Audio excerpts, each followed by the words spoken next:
কি করবো বলতো, গরম গরম সিঙ্গারা ভাজা দেখলে তো লোভ হবেই।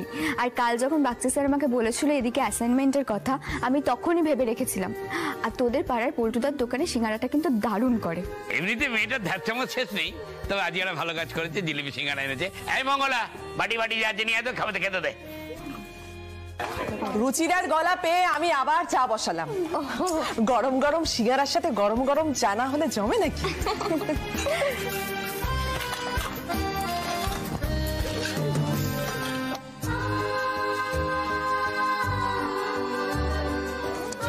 কি মজা কি মজা, সিঙ্গারা খাবো সিঙ্গারা খাবো।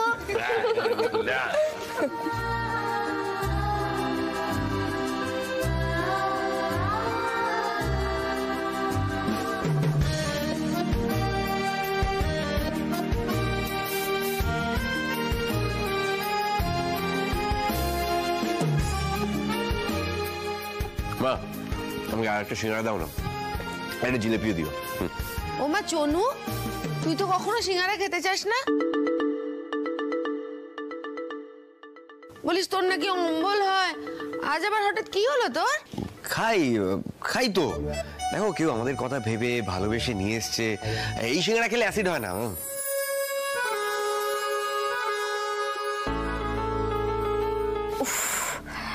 ওদের এই মাখামাখিটা সৃজনের সামনেই করতে হচ্ছে। চকুদা তাকে সৃজনের মাথাটা ঠান্ডা রাখো, ও যেন আবার সবার সামনে কিছু বলে না বসে। এনে ও সৃজন, এনে বাবা। জেঠি, এখানে 9টা 5টায় অফিস করে না কেউ। আমি আর ঈশা এখানে কাজ করছিলাম, বুবাই পড়ছিল।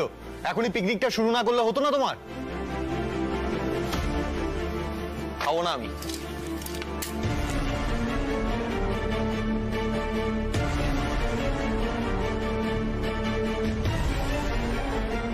পর্ণা, কি হলো বলতো? আমি কি সৃজনদাকে ডিস্টার্ব করলাম? আরে না না, বোধহয় অন্য কোনো কাজে একটু বিজি ছিল, তাই আর কি, কিছু নয়। দাঁড়া, আমি একবার দেখে আসছি।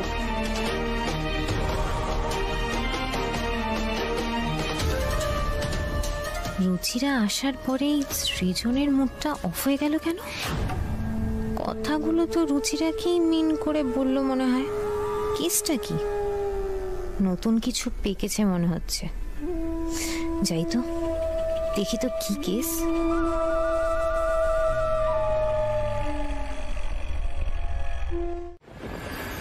পর্ণা, সব ঠিক আছে তো? মানে সৃজনদার সাথে কোনো ঝামেলা হয়নি তো? আরে না না, সব ঠিক আছে। তাহলে তুই কি এবার বাড়ি চললি নাকি? হ্যাঁ পর্ণা, সে তো যাবই, এবার বেরোবো।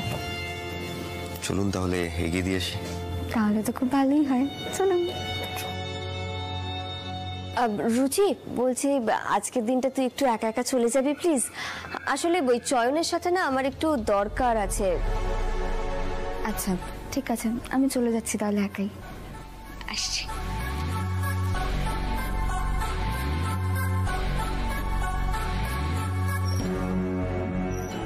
চয়ন, তোমার সাথে আমার একটু দরকারি কথা আছে, একটু আমার ঘরে এসো না প্লিজ।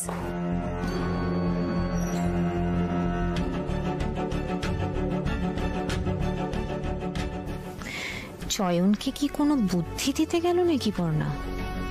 না, আমাকে জানতেই হবে ওরা কি প্ল্যান করছে।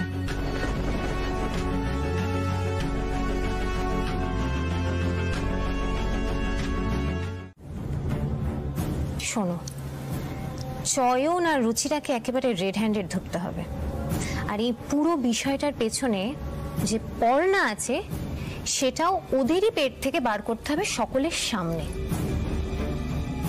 শোনো, আমি ওদের কথাবার্তা শুনে একটা প্ল্যান চোখে নিয়েছি। কাল মুনশিমস রেস্টুরেন্টে যখন চয়ন রুচিরাকে প্রপোজ করবে, সেই সময় আমরা কি ওদের ধরে নেব।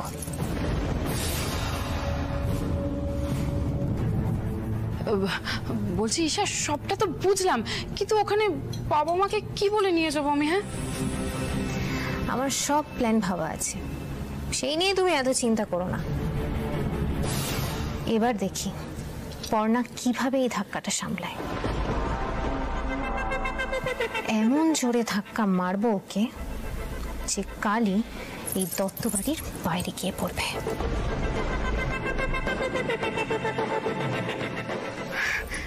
আমি জানতাম ঈশা, একমাত্র তুমিই পারবে পর্ণাকে টাইট দিতে। সাবাস।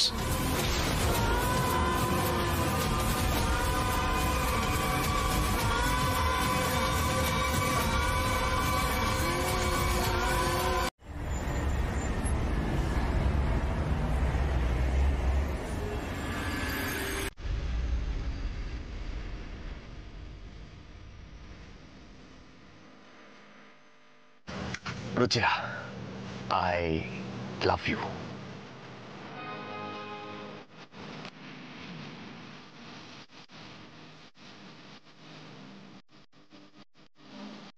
আমি আপনাকে ভালোবেসে ফেলেছি।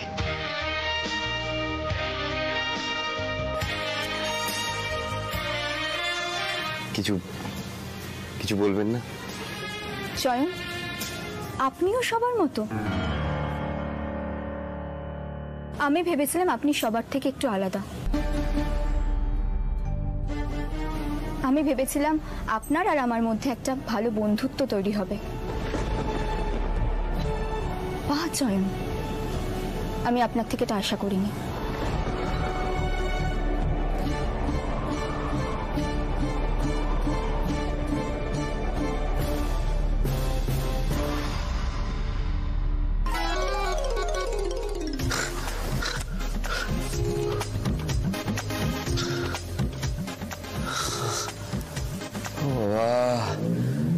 কি ভয়ঙ্কর খারাপ স্বপ্ন দেখলাম। না না, এত টেনশনে ঘুমোতে পারবো না, তো হার্ট ফেল হয়ে যাবে। আরে না না না না না, এ হবে না, এই পারবো না, এ বহুত চাপ লাগছে। কি করি কি করি? বুধি ভাইয়ের কাছে যেতে হবে, আমি পারবো না এইসব, আমার দ্বারা হবে না। ও বাবা,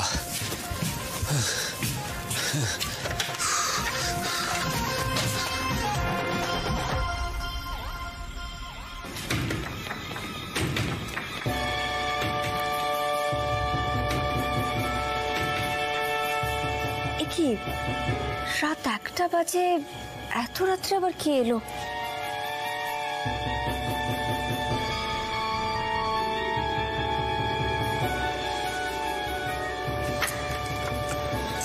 বুধি ভাই।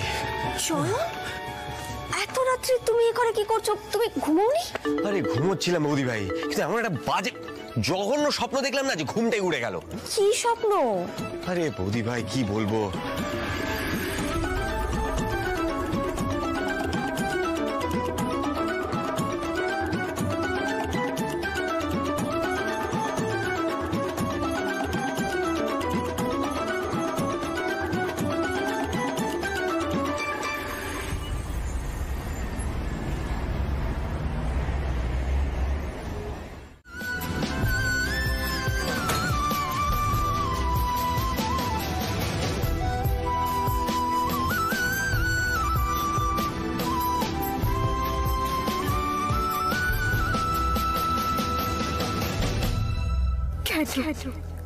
কেন বারবার সৃজন আমাকে ভুল বলছে?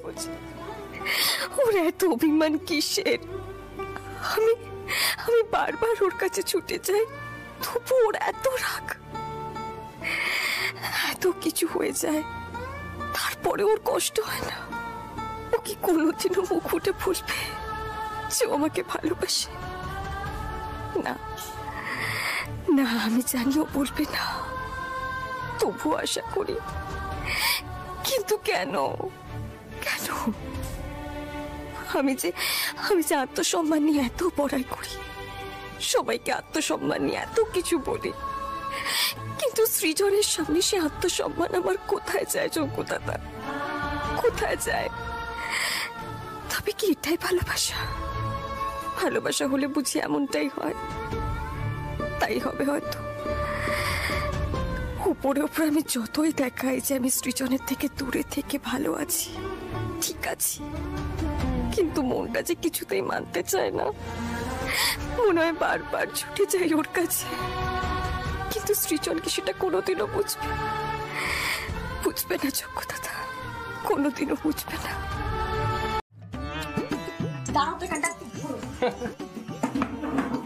ও দেবে প্রপোজালের ট্রেনিং, তাহলেই হয়েছে। আই লাবা, চুপ করে এখানে দাঁড়া। আচ্ছা পিকলু শোন, তুই হচ্ছিস রুচিরাদি, ছোটদা আমি হচ্ছি ছোটদা। আমরা এসছি একটা রেস্টুরেন্টে খেতে, কেমন? আমি কেন রুচিরাদি হতে যাব? তুই হবি। চুপ চুপ করে দাঁড়া, তুই রুচিরাদি।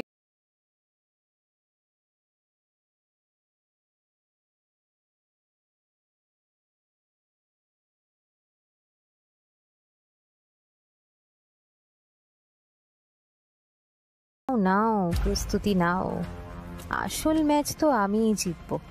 প্রেমটাও হবে না, আর একই সাথে পর্ণব পার্মানেন্টলি বাড়ি থেকে বিদায় হবে।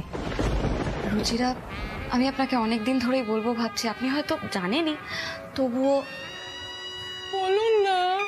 বাবারে পিকলু, এটা কি প্লিজ বি নর্মাল? এরকম মেলি হাব ভাব করলে আমার ভীষণ অসুবিধা হচ্ছে।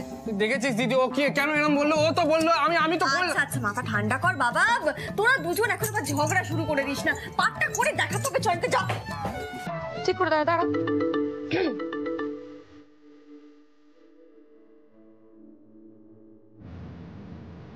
Ruchira, I love you.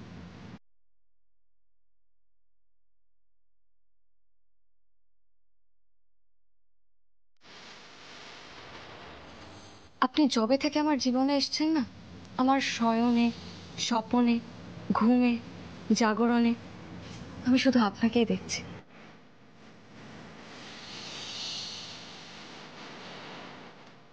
বাহ, বর্ষাতে হেভি প্রেমের পাঠ করে।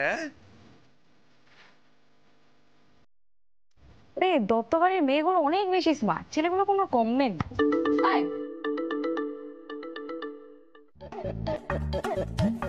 আমি না এবার পাগল হয়ে যাব। একবার ও বলছে মেয়েদের পাঠ করতে, উনি বলছেন ছেলেদের পাঠ করতে, আমি কি করব? আমি শান্ত শান্ত, দাঁড়া দাঁড়া, আমি দেখছি ব্যাপারটা। ওহো চয়ন, তুমি বুঝতে পেরেছো তো তোমাকে কিভাবে প্রপোজটা করতে হবে? শোনো, তুমি ওখানে গিয়ে একটা ভালো দেখে গান রুচিরাকে ডেডিকেট করে দেবে প্রথমেই, ঠিক আছে? তারপরে ওকে কেমন লাগছে সেটার একটু সুন্দর করে প্রশংসা করবে, তারপরে ফুল আর চকলেট দিয়ে মহলটা বানাবে, তারপর ওর মুড বুঝে টুক করে কথাটা বলে দেবে। বুঝতে পেরেছো? বুঝেছো তো?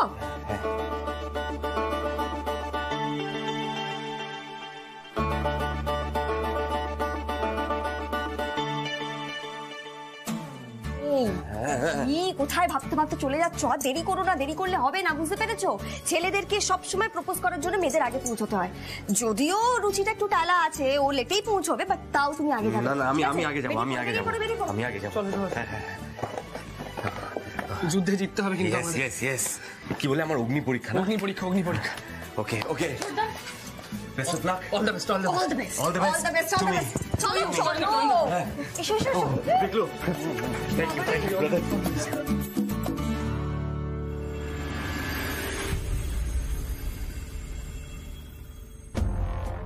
ব্যাস, আমি সুযোগ পেয়ে গেছি। এবার পর্ণা, তোকে কেমন কাবু করি দেখ শুধু। মহল বানাবি তোরা, কেসও খাবি তোরা।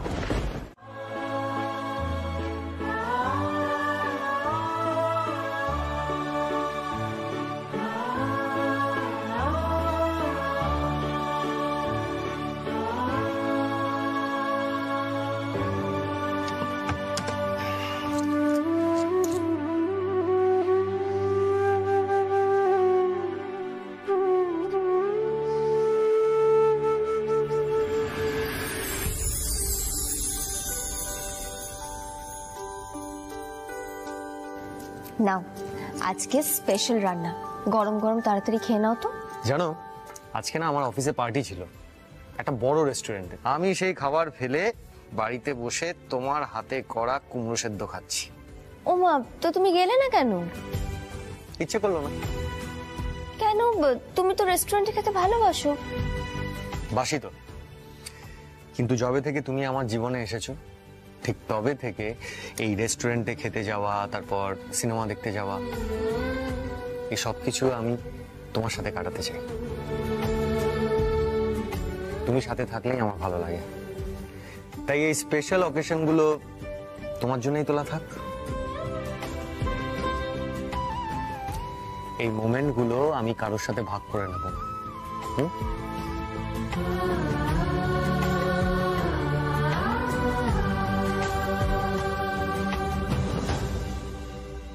বাবু, ওমা, এ কি রে, তৈরি হসনি? কি দাঁড়িয়েছিস হাঁ করে শার্টটা হাতে নিয়ে? মা। বৌদি ভাই, ছোটদা তো ঢুকে গেল, রুচিরাদি তো এখনো এলো না। বলেছে তো মরকটটা নাকি এখানেও ছড়িয়ে রেখেছে? না না, বলেছে নিশ্চয়ই, ওই 7টা নাগাদ আসতে বলেছে বোধহয়, জানো। তবে আমি তো রুচিকে চিনি, ও নিশ্চয়ই বুঝতে পেরেছে যে চয়ন আজকে ওকে একটা কিছু বলবে, তাই ম্যাডাম বেশি ভাও খাচ্ছে। কিন্তু বৌদি ভাই বলছি, ছোটদাটা যা ক্যাবলা না, ও শিওর ছড়াবে। আমি বলছি শোনো, আমরা একটা এরকম জায়গায় যাই যেখান থেকে আমরা ওদের কথাটা শুনতে পারবো, তাহলে ছড়ালে গাইডও করতে পারবো। হ্যাঁ, সেসব তো ঠিক আছে, তবে আমাদেরকে না লুকিয়ে থাকতে হবে, বুঝতে পেরেছো? মানে বিশেষ করে যদি একবার রুচি জানতে পারে যে আমরা পুরোটাই প্ল্যানিং করে চয়নকে এখানে পাঠিয়েছি প্রপোজ করতে, ও কিন্তু পুরো প্ল্যানটাই ক্যান্সেল করে দেবে। দিদি একটা মুখোশ নিন না, সকাল থেকে একটাও বিক্রি হয়নি, একটা নিন। আপনি চিন্তা করবেন না, সব বিক্রি হয়ে যাবে। এই কি রে পিকলু, কেন না একটা মুখোশ? আচ্ছা না দাদা, দেখ কোনটা পছন্দ হয়। তুমি কোনটা দেবে? এটা দিই? হ্যাঁ ঠিক আছে, এটাই নিচ্ছি না।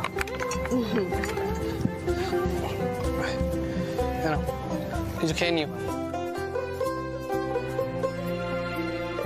একটা ট্রাক টোল না দিয়ে যেভাবে পালিয়েছে না, মানে বলে বোঝাতে পারবো না। স্যার তারপর বলছে যে না, ট্রাকটাকে ধরতে হবে। ব্যাস, আমি কি সারা দিন ওই বাইক নিয়ে ট্রাককে ট্র্যাক করেছি, কখনো আমি পেছনে ট্রাক আগে, কখনো ট্রাক আগে আমি পেছনে, এই চলছে। আপনি কি আমাকে এইসব কথা বলার জন্য এখানে ডেকেছেন? মানে যদি এইসব কথা থাকে তাহলে তত্ত্ব বাড়িতে চলুন, আমরা ওখানে চা সিঙ্গারা খেতে খেতে এইসব গল্প করবো।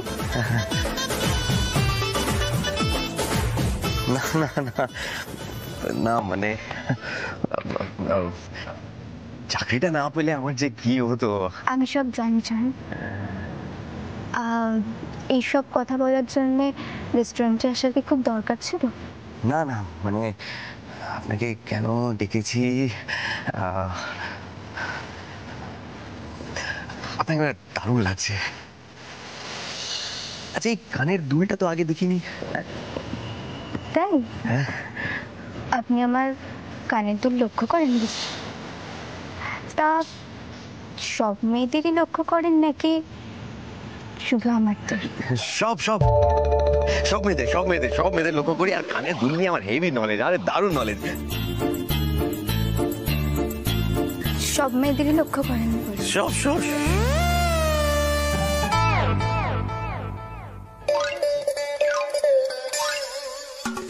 স্বপ্ন স্বপ্ন স্বপ্ন আপনার আপনার শুধু শুধু আপনার স্বপ্ন। সরি, খুব সরি। আচ্ছা আচ্ছা, ঠিক আছে। আগে আমরা কিছু অর্ডার করি, মানে এরকম শুধু শুধু মুখে বসে থাকাটা ঠিক ভালো দেখায় না। হ্যাঁ নিশ্চয়ই নিশ্চয়ই। Excuse me, menu card. বৌদি ভাই, হ্যাঁ চলো চলো, শুরু হয়ে গেছে ছোটদার ছড়ানো, আজকেও আর বলে উঠতে পারবে না। আরে বাবা দাঁড়াও দাঁড়াও, ওকে একটু সময় দাও, ও ঠিক বলতে পারবে। আরে বাবা, জন্মেও কখনো কোনো মেয়েকে প্রপোজ করেনি, প্রথমবার, একটু সময় দাও ওকে। আরে বাবা, এত তাড়াহুড়ো কিসে? একটু বস না, তুই বস।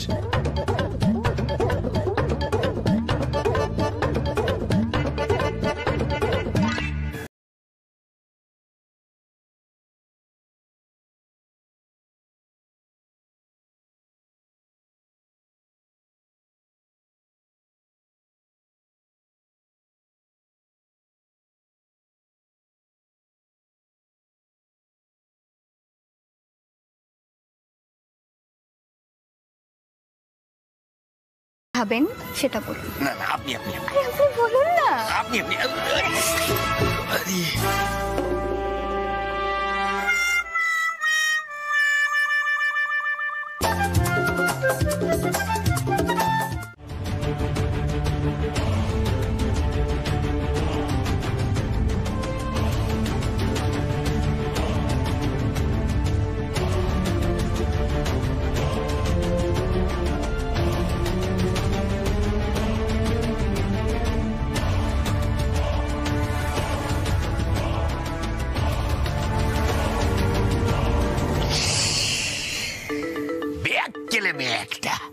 এমন জায়গায় খেতে নিয়ে এসছে যেখানে সব জোড়ায় জোড়ায় বসে আছে, তারপর মুখোশ পরে দেখা দেখা বাঘে গরুতে এক ঘাটে জল খাচ্ছে।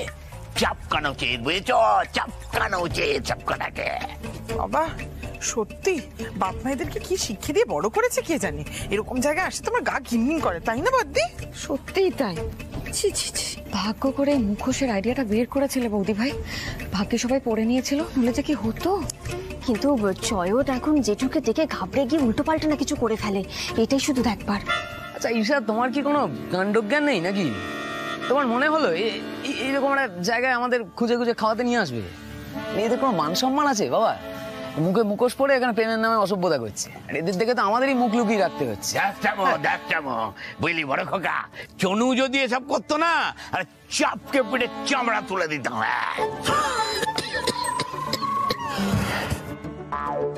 মমিতাদি, এই এত মুখোশের ভিড়ে চয়ন আর রুচিরাকে চিনব কি করে বলো তো? পর্ণাটাকেও তো কোথাও দেখতে পাচ্ছি না। এই বলছি ঈশা, চয়ন যখন বেরিয়েছিল তুমি তো দেখেছিলে কি পরে বেরিয়েছে? কি রঙের জামা ছিল গো? হোয়াইট শার্ট পরে বেরিয়েছিল। সাদা?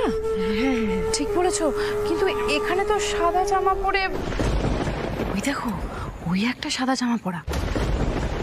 বৌদি ভাই ছোটদার দিকে ইশারা করছে কেন, বুঝে ফেললো নাকি? যে যোগু দাদা খুব ভালোবাসাকে রক্ষা করো, ভালোবাসাকে হাঁটতে দিও না যোগু দাদা। আর এই তো এই একটা সাদা জামা পরা, এই দুজনের মধ্যেই কেউ একজন হবে। কি বলো তো, গিয়ে দেখবো। হ্যাঁ, আমার কি মনে হচ্ছে বলো তো, এইটাই হবে, এই ছেলেটাই হবে। আমি জানি না, যাবে? যাও যাও যাও।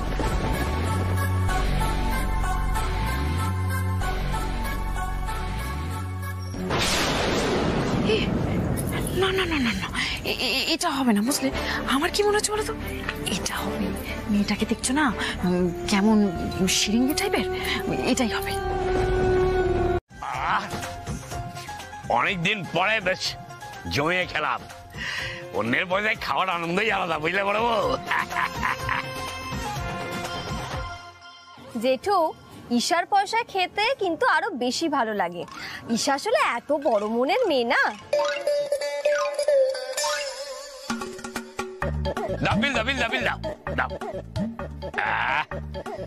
দেখে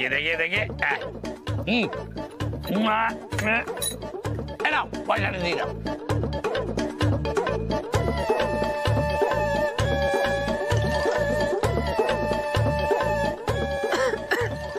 কত হলো? 11,000।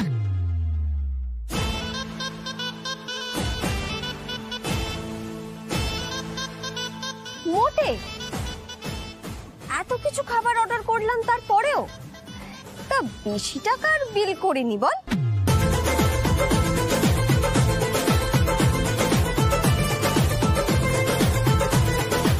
বলি অন্যের পয়সা খরচা হচ্ছে দেখে এত হাসাহাসি করার কি আছে, বুঝি না তো। আসলে মা, মন আর পেট দুটোই একেবারে ভরে গেছে, সেই জন্যই তো এত ফুর্তি লাগছে।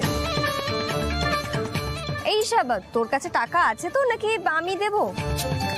শোন, শাড়ির কথা না আমাকে কম টাকা দেয় না। তুই এখানে ওর নাম কিনতে আসিস না তো। 11,000 টাকা আমি দিতে পারবো, বুঝলি?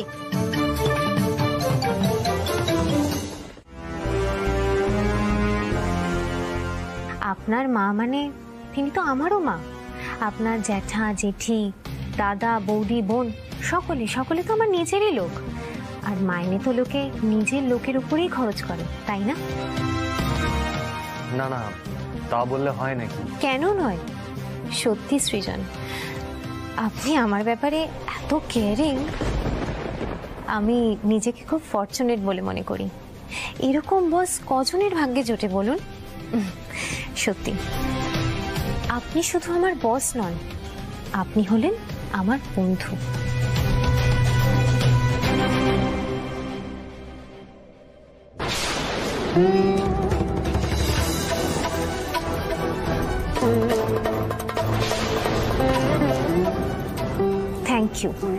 Thank you Srijan. Welcome. Srijan, তুমি ছোটবেলায় রূপকথার গল্প পড়েছো? ওই যে একটা গল্প ছিল না, একটা রাক্ষসী ভালো মানুষের ভেগ ধরে রাজপ্রাসাদে ঢুকে পড়েছিল, আর তারপরে সবাইকে গিলে খেয়েছিল। আপনি শুধু আমার বস নন, আপনি হলেন আমার বন্ধু।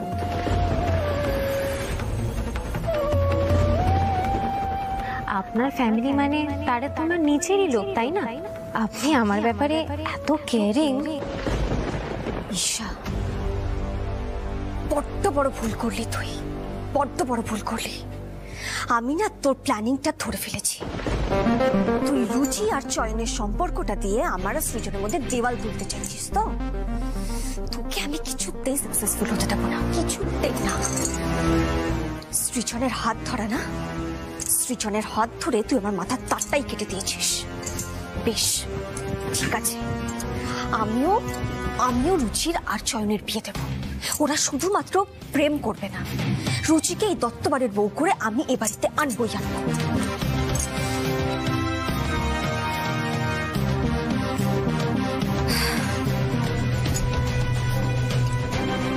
হ্যাঁ পর্ণা, বল। হ্যাঁ রুচি, বলছি আজকে রেস্টুরেন্টের অ্যাডভেঞ্চারটা কেমন ছিল? Oh seriously Parna, what is this? আমি কি স্কুলে পড়া টিনেজার যেভাবে মুখ লুকিয়ে মুখোশ পরে সবার থেকে পালিয়ে বাঁচতে হবে? আর পর্ণা তো শ্বশুরবাড়ির লোকজন কি রে আজও এত রিজিড? জানিস তো রুচি, বিয়ের পরে কিন্তু ঠাম্মি আমাকে একটা কথা বলেছিল যে মেয়েদের বিয়ের পর না মেয়েদের জীবনটা নিম ফুলের মধুর মতো হয়ে যায়। প্রথমে তোর মুখে তেতুটা পড়বে, সেই তেতুটুকু যদি তুই পার করতে পারিস তাহলেই কিন্তু মধুর হদিশ পাবি। এবার সবটাই তোর ওপরে, তুই তোর ভালোবাসার জন্য এই তেতুটুকু পার করতে পারবি কিনা সেটাই হচ্ছে তোর পরীক্ষা। দেখ পর্ণা, আমি অত শত বুঝি না। আমি চয়নকে ভালোবেসেছি, কোনো চুরি ডাকাতি তো করিনি। আর এভাবে মুখোশ পরে মুখ লুকিয়ে পালিয়ে কেন বেড়াবো আমি তো সেটাই বুঝতে পারছি না। দেখ রুচি, এই বাড়ির লোকেদের কাছে কিন্তু প্রেমটা চুরি করার মতনই একটা অপরাধ এখনো। এত বছরের লালন করা বিশ্বাস, এগুলোকে তো একদিনে মুছে ফেলা যায় না, তাই না? তুই কি জানিস এই বাড়ির মেয়েদেরকে আগে লেখাপড়া করতে দেওয়া হতো না, বাড়ির বাইরে পর্যন্ত যেতে দেওয়া হতো না। ঠাম্মি কত কি সহ্য করেছে বলতো? কিন্তু দেখ, এখন সেই ঠাম্মি কিন্তু ফ্যাশন শোতে হাঁটছে। এই সব কিছু তো আর একদিনে হয়ে যায়নি, তার জন্য কিন্তু অনেক লড়াই করতে হয়েছে, অনেকটা সময় লেগেছে। কিন্তু তুই কি পারবি সেই লড়াইটা করতে? না পারলে তো আমি চয়নকে হারিয়ে ফেলবো পর্ণা। দেখ রুচি, চয়ন কিন্তু এই বাড়িরই ছেলে। তুমি একদম ঠিক বলেছো ঈশা। ওই জবে থেকে পর্ণা এ বাড়িতে এসছে না বিয়ে করে, তবে থেকে আমার জীবনে সর্বনাশ নেমে এসছে। নাহলে না আগে খুব ভালোই ছিল সবকিছু, জানো। তাহলে বুঝতে পারছো তো মৌমিতা দি, একে পর্ণা তার উপর তার বন্ধু রুচিরা দুজনেই এই বাড়ির বউ হলে তোমার অবস্থাটা কি হবে? তোমাকে কিন্তু একেবারে নাকে দড়ি দিয়ে ঘোরাবে গো। তাই তো, এটা তো এর আগে ভেবে দেখিনি। ঈশা শোনো না ভাই, তোমাকে তখন ওই অতগুলো কথা শোনালাম আজে বাজে, কিছু মনে করনি তো ভাই? না না, সে তো হতেই পারে। অতগুলো লোকের মাঝখানে ওরকম ভাবে অপমান করলে আমারও খারাপ লাগতো। কিন্তু মৌমিতা দি, তোমাকে কিন্তু এই চরের বদলা নিতেই হবে। তুমি শুধু আমার উপরে একটু ভরসা রাখো, তারপর দেখো আমি কিভাবে কাজ হাসিল করি। একদম একদম, আমি তোমার সাথে আছি। শোনো না, আমি এখন থেকেই চয়নের উপর নজর রাখবো। একদম। সুচিরা আর চয়নের বিয়েটা হতে দেওয়া যাবে না। তুমি না মৌমিতা দি আর দেরি করো না, আজ থেকেই কাজে নেমে পড়ো। তুমি যাও গিয়ে দেখো তো পর্ণার ঘরে কি কথা চলছে। হ্যাঁ, আমি এক্ষুনি যাচ্ছি। যাও যাও যাও।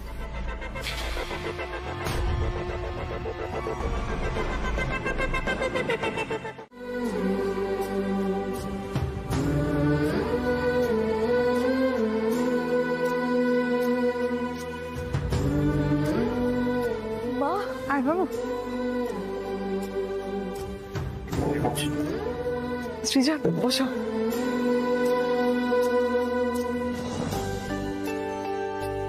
দাদু ভাই, পুরো কথা না শুনে কেন মন্তব্য করো বলো তো? বড় বৌমা নেই তাই বলছিল। আচ্ছা দিদি ভাই, মেজ বৌমার যখন মন হয়েছে আজই পুজোটা দিয়ে আসি, চলো। বেশ ঠিক আছে ঠাম্মি, তুমি যখন বলছো তখন আমি যাচ্ছি। চলো তাহলে, রাস্তায় যেতে যেতে আমি রুচিকে ফোন করে বলে দেবো যে আজকে আমি অফিসে যেতে পারবো না। ভাগ্যিস পর্ণা রাজি হলো, না হলে আজকের এত বন্দোবস্ত সব মাঠে মারা যেত। আজকে মা আমাদের সহায় আছেন। চলো।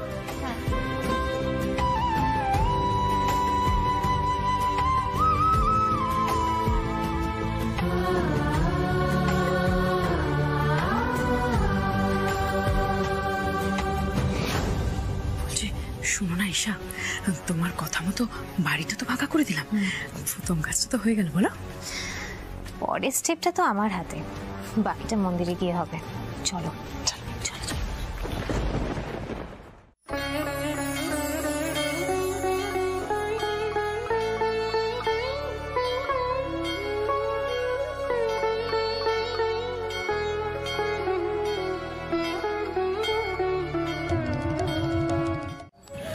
ঈশা, তোমার কথা মতন তো বাড়ির সকলকে নিয়ে চলে এলাম মন্দিরে।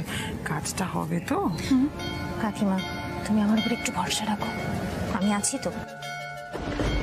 আজ কতদিন বাদে মন্দিরে এলাম মা, ভাবছি আপনার ছোট ছেলের নামে আজ একটা পুজো দিয়ে দেবো। ওটা আমি খালি পায়ে হাঁটতে তো তোমার কষ্ট হবে গো। দিদি ভাই, নিয়ম তো নিয়মই হয় না। আচ্ছা বেশ, দাও।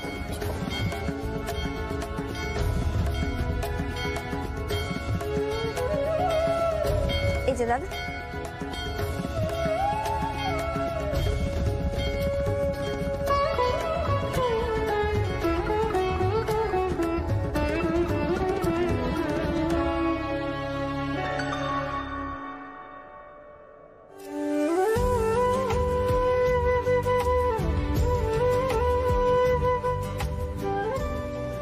কি করছো তুমি? নিচু হয়ে জুতো খুলতে গেলে তো তোমার পায়ে চাপ পড়বে।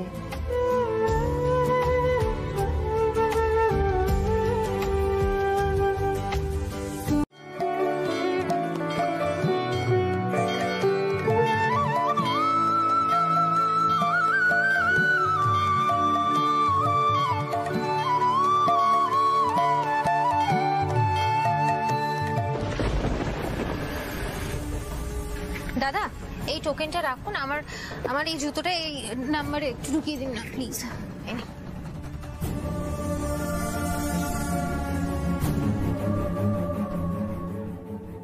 না, কেউ আসছে না, এবার কাজটা করে ফেলতে হবে। দাদা, আমাকে একটু ফোনের বক্সটা দিন না, একটা এমার্জেন্সি ফোন করতে হবে বাড়িতে। হ্যাঁ, একটু তাড়াতাড়ি দিন। এই তো পর্ণার ফোন, আমার এটাই দরকার।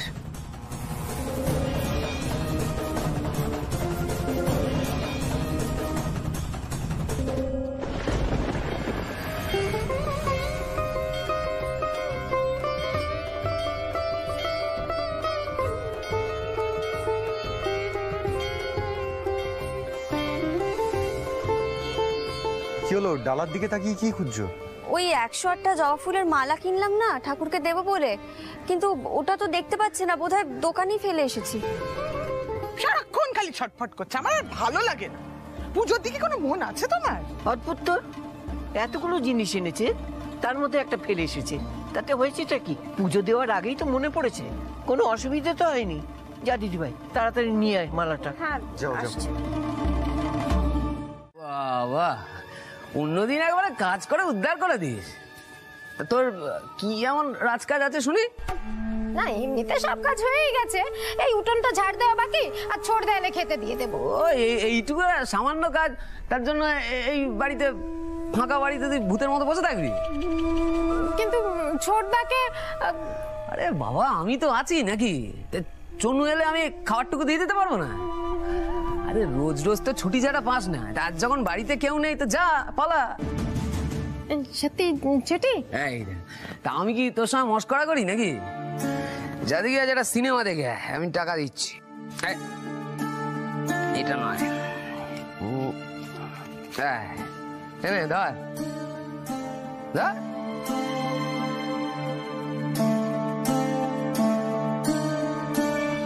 বড়দা, হ্যাঁ, তোমার শরীর টরীর সব ঠিক আছে তো?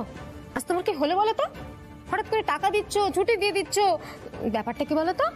দেখছি এই জন্য মানুষের উপকার করতে নেই, ভালো ভেবে বললাম আর টাকা দিলাম যে যা একটা সিনেমা দেখে আয়, তোকে যেতে হবে না, যা।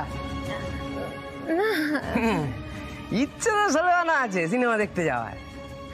মঙ্গলা, তুই আমাকে যেরকম খারাপ মানুষ ভাবিস না, আমি কিন্তু ওই রকম খারাপ নই, কেন দেওয়ার? আরে আর কখন যাবি সিনেমায়? যা, শুরু হয়ে যাবে শো।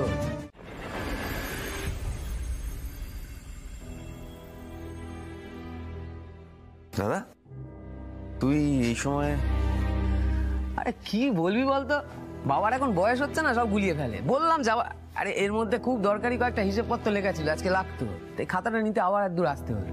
ও, তো এখন কি বেরিয়ে যাবি? বেরোবো না, বাবা তো ওখানে একা আছে। ও ওই মঙ্গলা বলে গেছে রান্নাঘরে কি খাওয়া দাওয়া রেখে গেছে, তুই দেখে খেয়ে নি। ঠিক আছে, তো তুই খাওয়া দাওয়া করে রেস্ট নে, আমি আসি।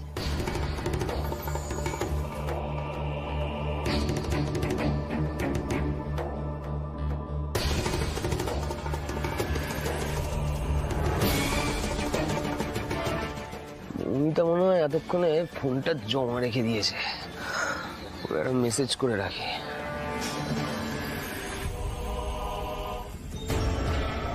চুনু এসে গেছে, আমি কাছেই আছি, রুচিরা এলেই জানাচ্ছি, পাক্কা আছে। ও না, তোমার করা প্রতিটা অপমানের বদলা আজকে আমি নেব। দাঁড়াও দাঁড়াও, এখানে টোকেনটা দিও মা, যাও সব। হ্যাঁ, এই যে টোকেনটা দাদা।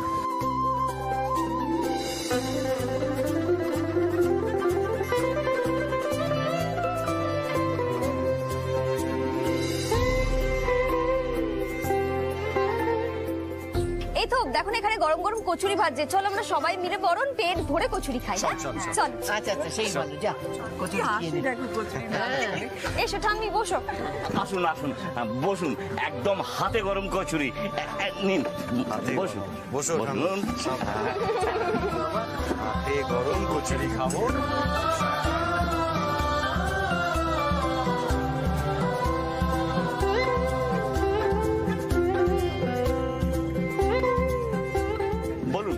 কটা করে দেবো?